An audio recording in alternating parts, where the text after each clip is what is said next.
નમસ્કાર મિત્રો, સ્વાગત છે આપનું મારા નવા વિડીયોની અંદર। મારું નામ છે પ્રિન્સ રાસડિયા। આવી ગયા છે હવામાનની એક નવી લેટેસ્ટ અપડેટ સાથે મિત્રો।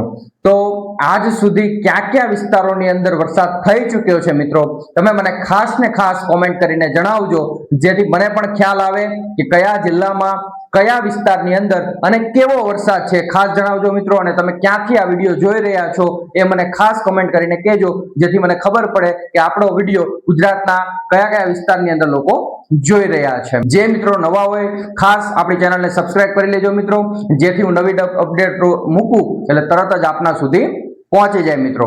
હવે આપણે વાત કરી લઈએ કે આજે તારીખ થઈ ગઈ છે 29 જૂન 2026। તો તમે લોકોએ પણ નોટિસ કર્યું હશે કે ભાઈ ધીમે ધીમે વાતાવરણની અંદર ઘણો સુધારો જોવા મળી રહ્યો છે મિત્રો। તો આજના દિવસે કયા કયા વિસ્તારની અંદર કેવા વરસાદની શક્યતાઓ રહેલી છે એમ આપણે મોડેલો આધારિત રજૂ કરશું આપના સમક્ષ મિત્રો, જેથી તમને પણ ખ્યાલ આવે કે હજી આપણા વિસ્તારની અંદર જો વરસાદ નથી થયો તો હવે ક્યારે થવાનો છે અને હવે વરસાદ થવામાં કેટલા સમયની વાર છે મિત્રો। એવું કહેવાય છે મિત્રો કે જેઠમાં વરસાદ ન આવે ને તો એનો ખંડમાંય ખટકો નથી, પણ અષાઢનો એક એક દિવસ જો કોરો જાય ને તો વહમું લાગે કાગડા, આવું કહેવાય છે, કહેવત છે મિત્રો।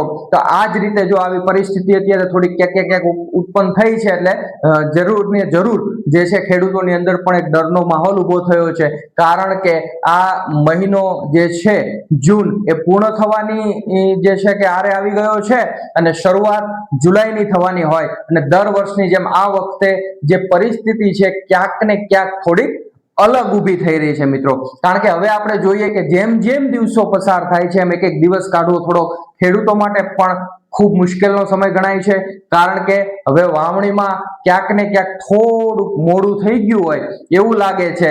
પણ ખાસ અહીંયા નોંધવા જેવી બાબત એ છે મિત્રો, ભલે થોડુંક મોડું તો મોડું, પણ હવે વાવણી થઈ જવાની પૂર્ણ તૈયારીઓ થઈ ગઈ છે મિત્રો। મોડેલો પણ છેલ્લા 2 દિવસથી હું કહું છું કે પોઝિટિવ રિસ્પોન્સ આપે છે। હા, ક્યાંક ને ક્યાંક હજી થોડું મોડેલોની અંદર આમ તેમ છે, એટલે કે એક સરખું પ્રિડિક્શન નથી આપી રહ્યા, પણ મોડેલો પોઝિટિવ છે એ પાકી વાત છે કે ભાઈ 28 તારીખથી ધીમે ધીમે વરસાદની અંદર શરૂઆત જે થઈ ચૂકી છે, જે આજે 29 તારીખ થઈ ગઈ છે, આજથી જે છે વિસ્તારોની અંદર ચોક્કસપણે જે છે કે મોટો ફેરફાર થઈ શકે છે અને વિસ્તારોની દ્રષ્ટિએ વરસાદ ખાસો એવો નોંધાઈ શકે છે। એક નોંધવા જેવી બાબત છે મિત્રો, આજે 29 જૂન છે, આવતીકાલે 30 જૂન થશે, એમ આજે જેટલો વરસાદ પડવાનો છે એની કરતા કાલના વિસ્તારની માત્રા અને વરસાદની માત્રા બંને વધારે હોઈ શકે છે મિત્રો। એમ ધીમે ધીમે પછી ખાસ 1 જુલાઈથી લઈ અને 10 જુલાઈ સુધીનો જે સમયગાળો છે એમાં ગુજરાતના લગભગ મોટા ભાગના વિસ્તારોની અંદર ક્યાંક વધુ, ક્યાંક અતિ તીવ્ર, ક્યાંક માપે પણ વરસાદ થવાની પૂર્ણ શક્યતાઓ મોડેલ રજૂ કરી રહ્યા છે મિત્રો। તો મોડેલોના આધારિત આજના દિવસે કયા વિસ્તારોની અંદર વરસાદની શક્યતાઓ છે એની આપણે રજૂઆત કરીએ તો કે આપણે એક પછી એક લાઈવમાં જ પ્રિડિક્શન જોતા જઈએ કે ભાઈ મોડેલો શું કહી રહ્યા છે કે આજના દિવસે કયા કયા વિસ્તારની અંદર વરસાદની શક્યતાઓ રહેલી છે મિત્રો। તો આજે સૌરાષ્ટ્રની વાત કરી લઈએ મિત્રો, તો સૌરાષ્ટ્રનો જે દક્ષિણ પટ્ટો છે, એટલે કે જે દરિયાઈ પટ્ટો છે, તેમાં ધીમે ધીમે વરસાદનું પ્રમાણ વધી શકે છે એવું મોડેલો રજૂ કરે છે।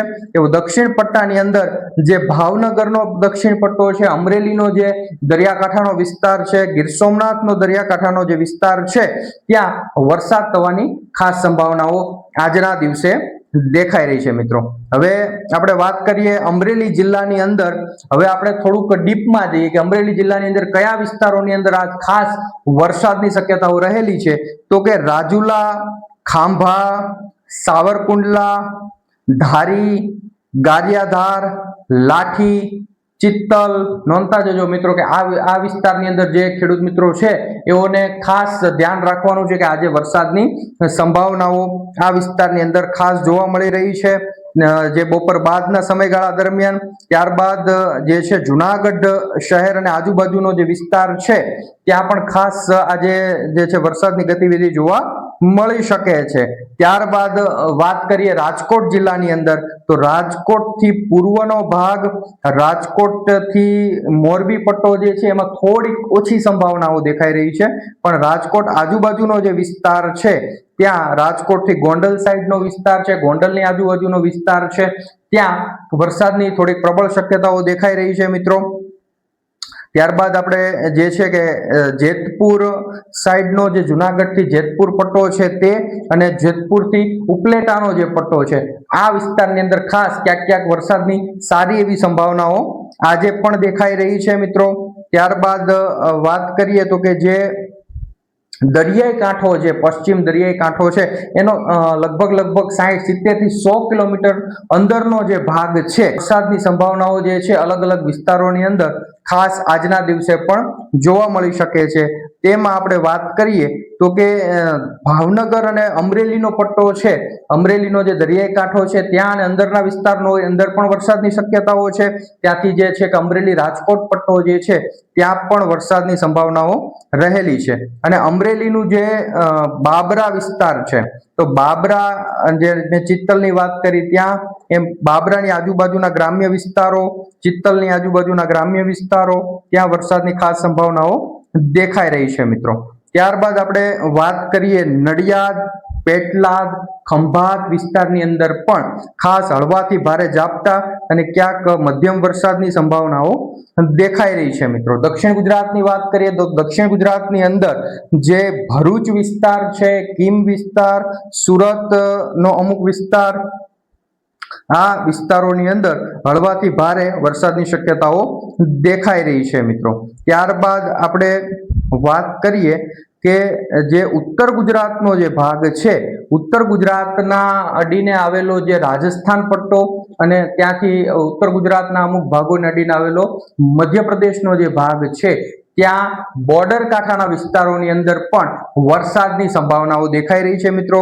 દક્ષિણ ગુજરાતની અંદર જે છે કે મોટા ભાગના વિસ્તારોની અંદર વરસાદની સારી એવી ગતિવિધિ જોવા મળી શકે છે, કે જેમાં વાપી, વ્યારા, નવસારીનો ભાગ છે, વલસાડનો ભાગ છે, આ બધા વિસ્તારોની અંદર પણ જે છે નર્મદા જિલ્લાની અંદર ઘણા બધા વિસ્તારોની અંદર વરસાદની સંભાવનાઓ રહેલી છે મિત્રો. ખાસ નોંધ કરવા જેવી બાબત એ છે કે હજી વરસાદનો રાઉન્ડ શરૂ થયો હોય, હજી પ્રોપર ગુજરાતની અંદર જે વરસાદી વાતાવરણ બંધાવાનું શરૂ થયું છે, એટલે બહુ ખૂબ બહોળા પ્રમાણની અંદર વરસાદ અને બહોળા વિસ્તારની અંદર વરસાદ થાય એવું ન હોય. પણ હું જે નામ લઈ રહ્યો છું એમાં કદાચ ચિત્તલ કીધું તો એવું નહીં કે પ્રોપર ચિત્તલ હોઈ શકે, એની આજુબાજુનો કે પણ જે છે નજીકનો વિસ્તાર હોય ત્યાં પણ છાંટછૂટી કે સામાન્ય વરસાદ થવાની સંભાવનાઓ મોડેલો દર્શાવે છે. અને ખાસ મોડેલો પણ ઘણી વખત જે છે કે અમુક ટૂંકા ગાળાની માહિતીની અંદર ખૂબ ઝાઝા ફેરફારો કરી નાખતું હોય છે, જેથી આપણે ક્યાંક ને ક્યાંક ખોટા ઠરતા હોઈએ છીએ મિત્રો.